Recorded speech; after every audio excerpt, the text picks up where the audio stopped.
come to order. Senator Murray and I will each have an opening statement, then we'll introduce our panel of witnesses. We welcome you. After our witness testimony, senators will have 5 minutes of questions. I'll ask our witnesses to keep their testimony, if they could summarize it in 5 minutes. That'll leave us more opportunity for back and forth. In December, the President signed into law the Every Student Succeeds Act, a bill to fix No Child Left Behind, which Newsweek magazine said was the law that, quote, everybody wanted to fix, unquote. The Wall Street Journal then said that the new law was the, quote, largest devolution of federal power to the states in a quarter century, unquote. There was a consensus that this was a law that everybody wanted fixed, but there was also a consensus about how to fix it. And that was this: keep the 17 federally required state-designed tests between grades 3 and 12 so we can know how our children are doing, disaggregate those results and report them to the public, but restore back to classroom teachers, local school boards, and communities and states the responsibility for what to do about the results of those tests. The Every Student Succeeds Act very clearly changed the way the Department of Education does business. It very clearly put states, school districts, principals, teachers, and parents back in charge. Gone are the federal Common Core mandate. Gone are what I would call mother may I conditional waivers. Gone are the highly qualified teacher definitions and requirements.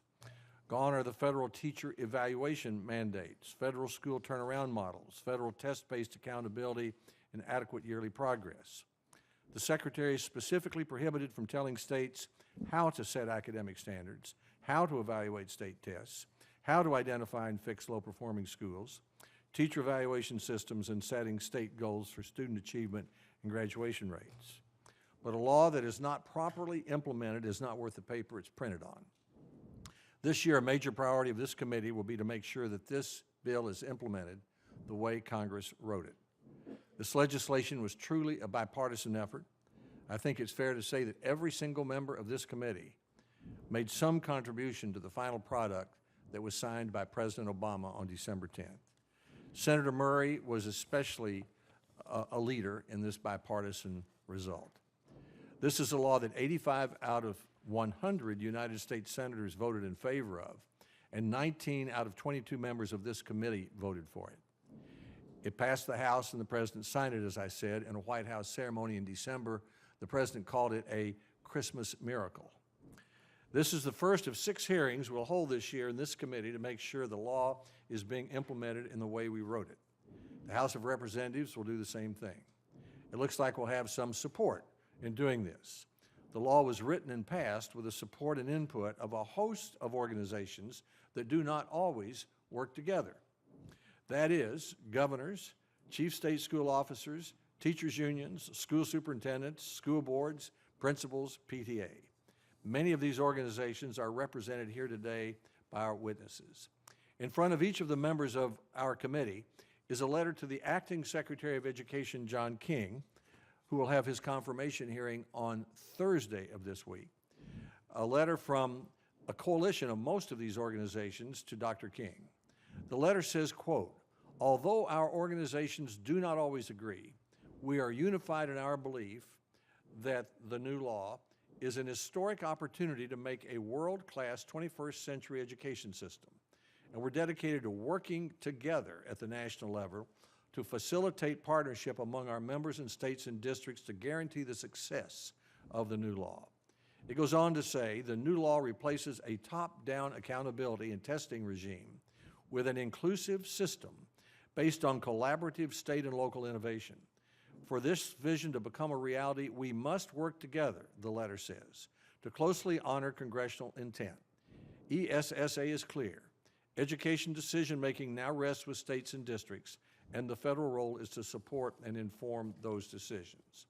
This letter came from the National Governors Association, the School Superintendents Association, the National Education Association, the American Federation of Teachers, the National Conference of State Legislators, the National Association of State Boards of Education, the National School Boards Association, the National Association of Elementary School Principals, the National Association of Secondary School Principals, the National Teachers Association, and it has the support of the chief state school officers.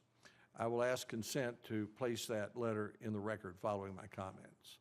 My objectives in the committee will be the same that are in this letter: to work together to ensure a timely, fair transition to the new law and promote state and local decision-making. In other words, make sure that what happens is what Congress said should happen. The coalition and letter are an excellent first step. An excellent second step is the President's decision to nominate an education secretary, rather than for us to go a whole year without someone confirmed and accountable to the Senate and the American people. I said to the President at the signing ceremony in December that if he would send us a nominee, this Education Committee would have a fair hearing and markup, and barring some kind of ethical issue, which we don't expect, work to have that person promptly confirmed by the full Senate. The President set his nomination February 11. We will have our hearing with Dr. King this Thursday. And then what are the next steps? I addressed the National Governors Association on Sunday. I thank them for their lead in helping to pass the bill and for being part of the coalition that will seek to make sure it's implemented the way Congress wrote it. I ask each governor to form his or her own state coalition and include representatives of the national coalition: chief state school officers, teachers, principals, legislators, school districts, school boards, parent. I said to the governors that I expect this transfer of power from Washington to states and cities and classrooms will unleash a period of innovation and excellence. It will remind us that the real path to higher standards is through the states, cities, and classrooms, not through Washington, D.C.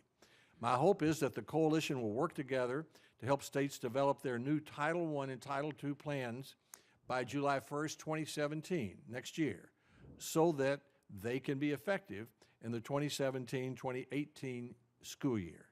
And my hope is that possibly all this working together might actually help put education on the front burner and move politics a little bit to the back burner. I want to ask those of you who are testifying here today on behalf of the 7 organizations to communicate this year with our committee about how you believe the department is responding. We'd like to know, not just today, but later this year, your thoughts and feedback. I look forward to the discussion today. I look forward to hearing from our witnesses. I ask unanimous consent, as I said,